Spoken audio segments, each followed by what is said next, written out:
Hello friends, जय माता दी। आप सबका स्वागत है MJV एजुकेशन में। फ्रेंड, अगर आपको इस वीडियो की PDF चाहिए तो आप मेरे टेलीग्राम ग्रुप को ज्वाइन कर सकते हैं। चैनल के नाम से सर्च करेंगे तो आपको मिल जाएगा। चलिए सॉल्व करते हैं MCQ सीरीज़। देखते हैं पहला प्रश्न। राल्फ लिंटन ने संस्कृत तत्वों को 3 भागों में विभाजित किया है। निम्नलिखित में से कौन सा नहीं है? तो राल्फ लिंटन ने सांस्कृतिक सार्वभौम की बात की है, सांस्कृतिक विकल्प की बात की है और सांस्कृतिक विशिष्टताएं की बात की है। तो इसका राइट ऑप्शन पूछा है नहीं है। तो सांस्कृतिक प्राधान्य की बात इन्होंने नहीं की है। सांस्कृतिक प्राधान्य की बात ग्रामसी ने की है। तो राइट ऑप्शन है 4। एक दलित जाति का व्यक्ति मांसाहारी भोजन करना छोड़ देता है और अनुष्ठानिक उपासना को अपनाता है। निम्न में से कौन सा इस व्यवहार को सर्वोत्तम ढंग से वर्णित करता है? तो पहला है संस्कृतिकरण, परिसंस्कृतिकरण, सामाजिकरण या सांस्कृतिक मिश्रण। तो इसका राइट ऑप्शन है ए, संस्कृतिकरण। संस्कृतिकरण में एक लोअर कास्ट का जो व्यक्ति होता है वो अपर कास्ट की जीवन शैली, उनके कर्म कांड, उनके पूजा करने की विधि, उनकी सारी चीज़ों को अपनाता है और धीरे धीरे जातिगत व्यवस्था में अपनी स्थिति को ऊंचा कर लेता है। तो राइट ऑप्शन है ए, संस्कृतिकरण यानी कि संस्कृताइजेशन। Right option A. असंस्कृतकरण की अवधारणा किसने दी है? DN मजूमदार ने, SC दुबे ने, इरावती कर्वे ने या घुर्वे ने? तो डिसंस्कृताइजेशन की अवधारणा DN मजूमदार ने दी है। मजूमदार ने लखनऊ के पास मोहना गांव का स्टडी किया और कहा कि संस्कृतिकरण की बजाय लोग असंस्कृतिकरण की तरफ ज़्यादा जा रहे हैं। तो राइट ऑप्शन है A, DN Majumdar. Kinship organisation in India पुस्तक किसने लिखी है? श्रीनिवास, इरावती कर्वे, योगेंद्र सिंह या राधा कमल मुखर्जी? तो इसका राइट ऑप्शन है बी, किनशिप ऑर्गेनाइजेशन इंडिया। ये इरावती कर्वे की बुक है। राइट ऑप्शन है 2।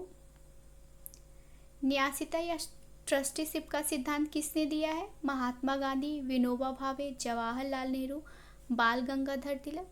तो ट्रस्टीशिप का कॉन्सेप्ट ये महात्मा गांधी ने दिया है। महात्मा गांधी ने हृदय परिवर्तन की नीति को अपनाया था। कहा था कि जो पूंजीपति हैं उद्योग को अपनी निजी संपत्ति ना समझकर समाज की धरोहर समझे। तो राइट ऑप्शन है ए, ये महात्मा गांधी ने दिया है ट्रस्टीशिप का कॉन्सेप्ट। इरावती कर्वे ने भौगोलिक क्षेत्र के आधार पर संपूर्ण भारत की बंधुत्व व्यवस्था को कितने भागों में विभाजित किया है? 2, 4, 5 या 3? तो भौगोलिक क्षेत्र के आधार पर इन्होंने 4 भागों में विभाजित किया है। अगर भाषाई क्षेत्र के आधार पर पूछता है तो 3 भागों में विभाजित किया है। प्रश्न में भौगोलिक क्षेत्र पूछा गया तो इसका राइट ऑप्शन होगा 2, 4 भागों में विभाजित किया है। ऐतिहासिक शोध की पद्धति जिसमें जीवित व्यक्तियों की स्मृति का संग्रह किया जाता है को क्या कहा जाता है? तो व्यक्तिगत अध्ययन, विषय वस्तु विश्लेषण, मौखिक इतिहास या आध्यात्मिक इतिहास? तो ये जीवित व्यक्ति पूछा है तो जीवित व्यक्तियों का ये मौखिक इतिहास हो जाएगा। राइट ऑप्शन है 3। पवित्र समाज तथा धर्मनिरपेक्ष समाज की बात किसने की है? Harvard baker, कूले, टॉनिस, Redfield? तो इसका राइट ऑप्शन है ए, हार्वर्ड बेकर ने की है। विलियम पेरी ने मूल्यों को 4 भागों में विभाजित किया है। निम्नलिखित में से कौन सा नहीं है? सकारात्मक मूल्य, नकारात्मक मूल्य, विकासवादी मूल्य या साधारण मूल्य? तो विलियम पेरी ने साधारण मूल्य की बात नहीं की है। तो राइट ऑप्शन है 4। किसके अनुसार सामाजिक प्रतिमान समूह की अपेक्षाएं हैं? किम्बाल यंग, वेरिस्टेड, किंग्सले डेविड या ग्रीन? तो इसका राइट ऑप्शन है ए, किम्बाल यंग ने कहा है कि जो सामाजिक प्रतिमान है वो समूह की अपेक्षाएं हैं। राइट ऑप्शन है ए। किसने कहा है समितियां समुदाय नहीं है बल्कि समुदाय के अंतर्गत एक संगठन है? मैकाइबर एवं पेज, किंग्सले डेविस, बोगार्ट्स या पार्सन्स? तो इसका राइट ऑप्शन है ए, मैकाइबर एवं पेज ने कहा है। इनकी बुक का नाम है सोसाइटी। राइट ऑप्शन है ए। ग्राम्य नगरीकरण यानी कि अर्बनाइजेशन की अवधारणा किसने दी है? चार्ल्स जे गल्पिन, सोरोकिन, मैकाइबर एवं पेज, रॉस? तो इसका राइट ऑप्शन है ए, अर्बनाइजेशन या ग्राम्य नगरीकरण एक ऐसी जगह होता है जो ना तो पूरी तरह से शहर होता है ना पूरी तरह से गांव होता है, मतलब दोनों मिक्स होता है। तो इसका राइट ऑप्शन है ए। द पॉलिटिक्स ऑफ अनटचेबिलिटी नामक पुस्तक किसने लिखी है? ओ एम लिंच ने, योगेंद्र सिंह ने, डेनियल लर्नर ने या श्रीनिवास ने? तो ये ओ एम लिंच ने लिखी है। इन्होंने आगरा के जाटों का अध्ययन किया था। तो राइट ऑप्शन है ए। किसके अनुसार समुदाय का विचार पड़ोस से प्रारंभ होकर संपूर्ण विश्व तक पहुंचता है? तो इसका राइट ऑप्शन है ए। ये आर्गवन एवं निफ्काप ने कहा है। राइट ऑप्शन ए। किंग्सले डेविस ने समुदाय को 4 भागों में विभाजित किया है। निम्नलिखित में से कौन सा नहीं है? तो आदिम समुदाय, सभ्य समुदाय, ग्रामीण समुदाय, क्षेत्रीय समुदाय। तो उन्होंने आदिम समुदाय, सभ्य समुदाय, ग्रामीण समुदाय, क्षेत्रीय समुदाय की बात नहीं की है, नगरीय समुदाय की बात की है। तो इसका राइट ऑप्शन है 4। किसने भाषाई संरचना, जातीय संरचना और तथा संयुक्त परिवार को भारतीय समाज के अध्ययन का आधार बताया है?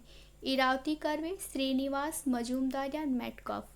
तो इसका राइट ऑप्शन है ए। इरावती कर्वे ने कहा है कि अगर हमको भारतीय समाज को समझना है तो वहाँ की भाषाई संरचना को, जातीय संरचना को और संयुक्त परिवार को समझना होगा। तो राइट ऑप्शन है ए। सामाजिक परिवर्तन संबंधित किस सिद्धांतकार का विचार दबाव सिद्धांत पर आधारित है? डेहरेनट्रॉफ, वेबर, कार्ल मार्क्स या कोजर? तो इसका राइट ऑप्शन है ए। डेहरेनट्रॉफ। डेहरेनट्रॉफ ने कहा है कि हायरार्की ऑफ पावर, तो जिसके पास जितनी पावर है वो अपने से नीचे व्यक्तियों को उतना ही दबाता है। तो इसका राइट ऑप्शन है ए। कार्य स्तर पर महिला उत्पीड़न रोकथाम, निषेध एवं निवारण अधिनियम किस वर्ष अस्तित्व में आया? यानी कि sexual harassment in work place. तो ये 2013 में अस्तित्व में आया। राइट ऑप्शन है 3। इसी को विशाखा गाइडलाइन भी बोलते हैं। विशाखा गाइडलाइन को ही लॉ बना दिया गया। चुनौती एवं प्रत्युत्तर का सिद्धांत का प्रतिपादन किसने किया है? टर्नबी, सोरोकिन, पेरेटो, स्प्लेंगर? तो चुनौती और प्रत्युत्तर का सिद्धांत टर्नबी ने दिया है। टर्नबी की बुक का नाम है अ स्टडी ऑफ हिस्ट्री। इन्होंने विश्व की 21 सभ्यताओं का अध्ययन किया। राइट ऑप्शन है A. Thank you friends, thank you so much for watching my video. अगर आपको मेरी वीडियो अच्छी लगती है तो प्लीज़ मेरे चैनल को लाइक, शेयर और सब्सक्राइब करें। धन्यवाद।